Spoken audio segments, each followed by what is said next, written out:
lovelies. It is early-ish for me, anyway. Um, but yes. Hello, everyone. I am here for another project. It is actually this project. It is doing my jumper dress in black pinwheel corduroy. I did get this fabric from Joann's because that is the only fabric store around here, so unless I want to order online, that is what I've got. But yes, so it is the Simplicity 3673 pattern. Again, because I love this pattern. I want to make one more, at least, because I love this pattern. I think this pattern is a great pattern for history bounding, any type of that, because of how all of the bodice and the skirt is set up. It looks a lot, very reminiscent of like medieval kirtles and stuff like that. So depending on the material you make it out of, is depending on how it looks. This time I did get the pockets to sit right, so they aren't sticking out. I also, again, dropped the bodice an inch so that it would fit a situation. So therefore, it is an inch longer than the pattern dictates. However, I like that length, and it suits me well. But yes, this is a very simple pattern. It's just 2 yards of material, 1 yard of a lining fabric, a zipper. That's it. That's all you need. And for a lot of historical retro sewing patterns, that is very, very little. It is a reprint 1950s pattern. And I do this pattern in a size 14, which gives me quite a bit of ease because I tend to swell during certain times of the month, and I like to have movement. I also did it in the flared A-line skirt pattern. So it's 2 panels at the back, 2 panels at the front, and it's all gored out, well, paneled out, so it forms an A-line, and it has 6 darts up top to give it more shape. Which is kind of good because then those allow you to alter it easily if you've got like a sway back, because this is an empire style waistline. But yes, I hope you enjoy watching this video, and I will see you all next time. Bye. So here I am getting ready to adjust my bodice piece to fit me. And how I do that is I take a measuring tape and I put it where I want the waistline to be, and then to the top of my shoulder, usually where there's a seam allowance. Mine from there is about 10.5 inches, and that helps me adjust for my bust. Now, here's the pattern piece, and it shows that I need, with seam allowance, about 11 3/4, and with seam allowance, it comes out to 10 and like quarter or half. So I have to add about an inch, both the top to the bottom of this pattern.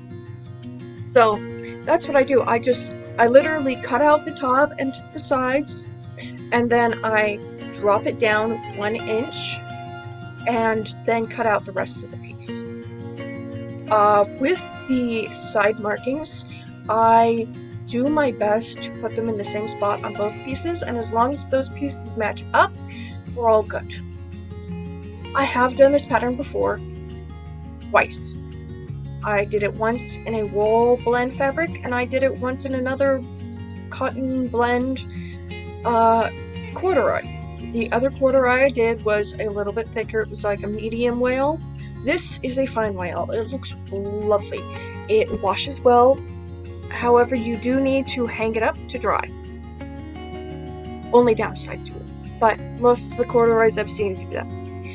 So when you're sewing this, you line up the shoulder seams, and then you assemble the lining of the bodice and the lining and the bodice together.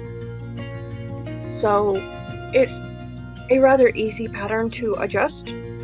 The skirt portion of this pattern has 6 darts in the front and 6 darts in the back, meaning you can take in or take out as much as you need in those darts to make it lay to your body.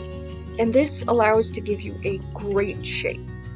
It will, if you manage to adjust it right and find out how it needs to be worn on you, it will adjust well. I will say, when I figured out I needed to drop this bodice an inch to accommodate my bust area, it allowed me to have a longer skirt. Well, I shouldn't say allowed me to have longer skirt. It dropped the skirt an inch, which made the whole thing fit better for me. I will say, when you're doing this pattern, corduroy is hard to turn out. Wool is a lot easier, and so is rayon. This corduroy did not want to turn, because what you do is you pull the back pieces through the shoulder seam into the bodice, and this allows you to have a very clean line bodice. However, it is a pain to turn out corduroy. It's very stiff. The material I used was very stiff, and it reminds me a lot of velvet, the way it has a nap to it. So while the pieces don't look right on, like, flat down, because the nap is directional, and it will look like one side is going the wrong way, but actually it's going the right way, and yeah. What else? I'm trying to think of all the things that I did differently in this, but it isn't a lot. This is very similar to other videos I've done. This is my favorite dress style so far. I will say that there's another jumper dress style I'm hoping to get. Simplicity put out a new one. It's a 1960s v-neck style, and I am hoping to get that pattern so I can compare and contrast and see how it fits. The other pattern I'm hoping to get is a 1940s wrap style dress that looks a lot like a cottagecore style dress, and I'm hoping to get that one and make myself a vintage flavored cottagecore style summer dress, though I probably will lengthen the skirt because I have found I like having longer skirts. It makes me feel safer and a little more covered. It's like, I want my knees covered. And that's just a personal thing. But yes, this skirt really, on this dress, personally, has a very nice flow to it. It sticks out quite well, and I have a feeling once I get some petticoats and try it with, like, a black, just regular petticoat, it'll stand out nicely. I can move really well in it. It does not restrict my movements. The pencil skirt style can be a little tight around the hips. I probably need to let out the darts on it, but it works really well.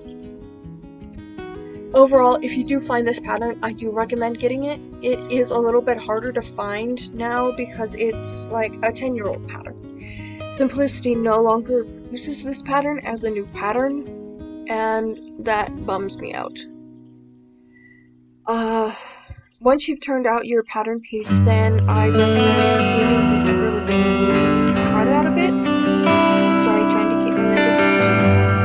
But I recommend steaming it as much as you can, because it'll help lay everything easy. As you can see, I have struggled with this. It does not want to lay right. Then you should sew up the side seams, and that gives you a fully lined bodice with I do recommend either searching or overcasting the back opening, because this is a back zipper.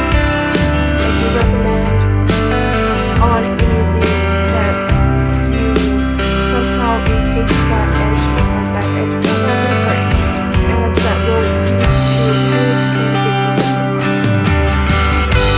Like this.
darts, you sew your darts, you sew up side seams, you do, if you want, you can put in pockets. It does have a nice little marking, a little triangle out where a pocket can go, and I just tend to line up my pockets there, and this allows me to have nice pockets.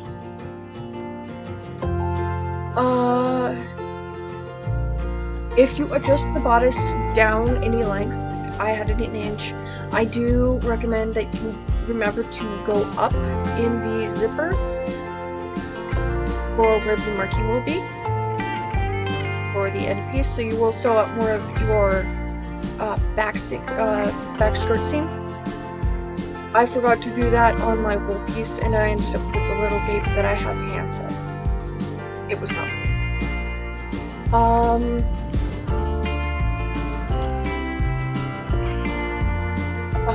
I can't really think of anything else.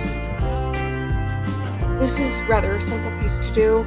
It does get kind of hard to see because I do a lot of my sewing in the evenings and nights, so that I don't bother anyone else while I'm doing it.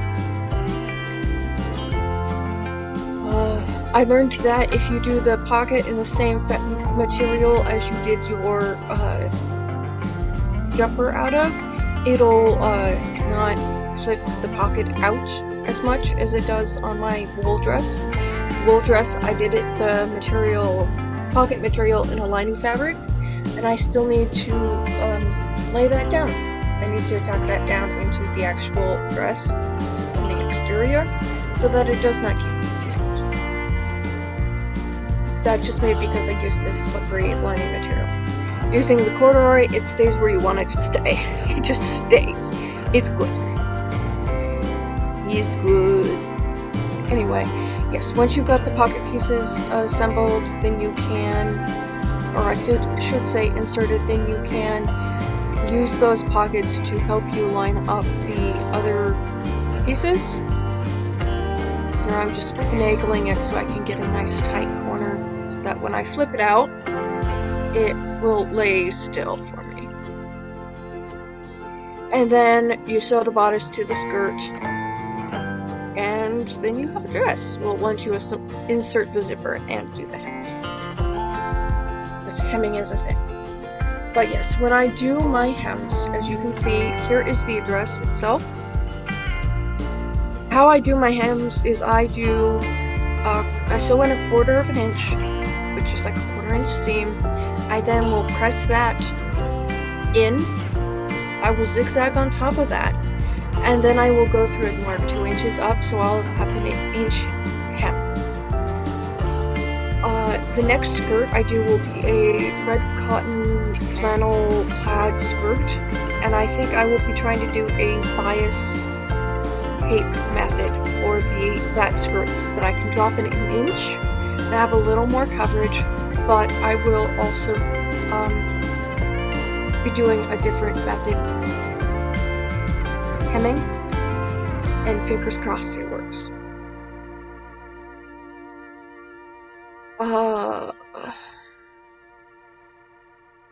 Mostly I like this method because it allows me to get a nice clean edge. I'm really bad about hems. A lot of my hems are wonky because they just are. But here is the finished dress. I really, really love how it turned out. It is very comfortable. It has very nice pockets. It fits me well. It is my probably second favorite to my other dress, my herringbone dress. So I will see you all next time. Thank you. Bye.